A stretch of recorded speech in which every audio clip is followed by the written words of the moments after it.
nossa saudação fraterna a todos os internautas. Estamos de volta para mais uma incursão na busca do conhecimento. Continuamos com a nossa reflexão voltada ao progresso dos meios de comunicação entre os encarnados aqui na Terra, que alcançaram nas últimas décadas um progresso antes inimaginável. E a comunicação entre os dois mundos, ou seja, a comunicação com o além. Qual o significado aqui, na nossa expressão de além? Significa a dimensão material que existe fora de nossa realidade física, que de forma mais comum é chamada de mundo astral.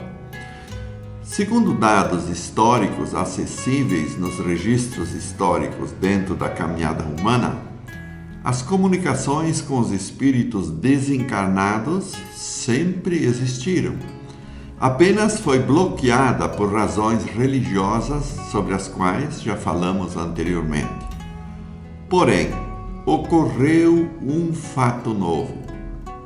No século XIX, mais precisamente na década de 1850, a sociedade parisiense começou a praticar um exercício de comunicação utilizando uma espécie de código Morse, através de perguntas cujas respostas eram dadas por batidas na mesa, onde cada batida significava uma letra.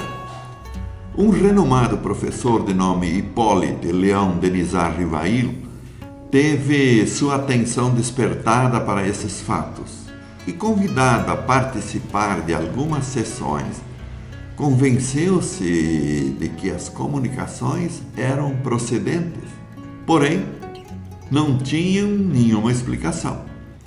Partiu do seguinte raciocínio: se as respostas são inteligentes, elas não podem partir do objeto, da mesa, no caso, a mesa, pois para respostas inteligentes o autor deve ser inteligente. A partir daí, dedicou-se à pesquisa mais profunda, quando então descobriu que estavam acontecendo fatos de comunicação em vários países, especialmente nos Estados Unidos. Comunicações relacionadas com duas meninas que passaram a ser conhecidas por irmãs Fox, que ouviam batidas em sua casa repetidamente e obtiveram a informação que no porão da casa fora sepultado um caixeiro viajante muitos anos atrás e que fora assassinado pela família para tomar o seu dinheiro. Cavocaram no porão e acharam um cadáver que teria sido desse espírito comunicante. Assim, diversos fatos continuaram acontecendo e o professor Rivail recebeu orientação para iniciar um trabalho de registro de perguntas e respostas. Ficamos apenas com essas informações que marcaram o início da oficialização das comunicações e culminaram com a codificação da doutrina espírita, que iniciou com o Livro dos Espíritos. E esse livro contém 1018 perguntas e respostas e foi seguido com mais 4 volumes. Tudo obras ditadas pelos benfeitores espirituais. Com que propósito? Com o propósito de complementar e clarear para a humanidade o Evangelho de Jesus. Allan Kardec. O professor Rivail, por sugestão dos seus mentores, adotou o pseudônimo de Allan Kardec, porque teve a informação de que esse nome era dele mesmo, quando encarnado na civilização celta. Com a reencarnação de Francisco Cândido Xavier no começo do século XX, a obra de Kardec ganhou uma conotação extraordinária e o povo brasileiro uma literatura fantástica, baseada nas comunicações dos benfeitores.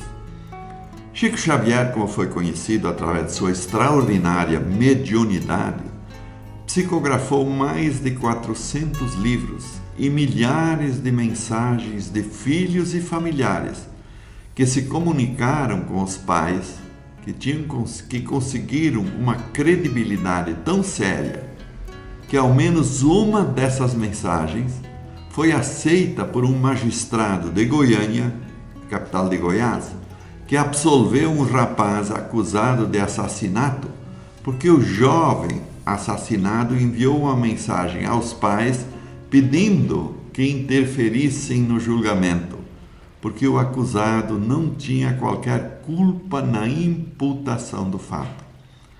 Amigos internautas, estamos relatando esses fatos para compartilhá-los com todos aqueles que tiverem a mente aberta para entender de que a comunicação entre as duas dimensões é um fato e não apenas uma suposição. Agora vamos falar um pouquinho da nossa experiência na casa da FIAC. Ao estudarmos o Livro dos Médiuns, uma das 5 obras de Kardec, os benfeitores espirituais demonstraram nessa obra e provaram que a comunicação é um fato e não apenas teoria. Além disso, a organização, funcionamento e atividade de uma casa espírita se fundamenta nas relações entre os dois mundos e, consequentemente, essas relações se dão como? Através da comunicação.